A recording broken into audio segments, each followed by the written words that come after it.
Go!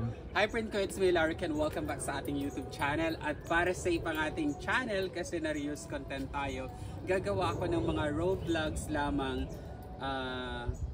Road vlogs lamang. Kagaya ngayon, andito kami ngayon sa isa sa kilala dito na pinapasyalan ng mga Thai, ng mga locals at ng mga foreigners na rin. Nagkataon lang ngayon medyo umaga pa kami kaya kami lang yung narito mga Pilipinong mga friends ko. So andito kami ngayon sa water lily. Ito yung pinakamalaking water lily sa buong mundo. Ang pangalan nito is Victoria water lily.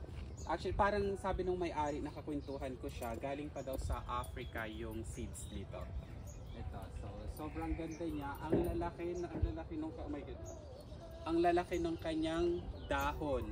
So pwede itong sakyan pagka malaki ka, parang mga halimbawa 60 up yung kilos mo, 100 baht.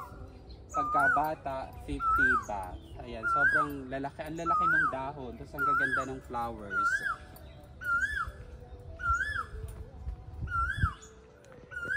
So ikutin natin, bali pinahawakan ko lang sa friend ko. Dito meron pa silang mga pinapalaking water lilies. Dun sa kabila, ang gaganda din, no? Kulay pink. Diba? Sumakay ako dito last, parang 2 years ago.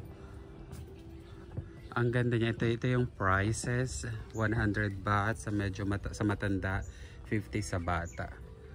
Yan, sobrang ganda. Dahon lang ang sasakyan mo? Yeah, 1 dahon lang. Palagay ko wala ngayon kasi walang masyadong malaking dahon. Ayun, yun doon siguro. Ito may malalaking dahon. Kami maglulusong diyan, dadalahin ka? Oo. May mag-guide sa iyo. So yan, I'm with Wenny and Teacher Mel. So magpapahinga kami dito kasi sobrang presko. Yun lang, thank you!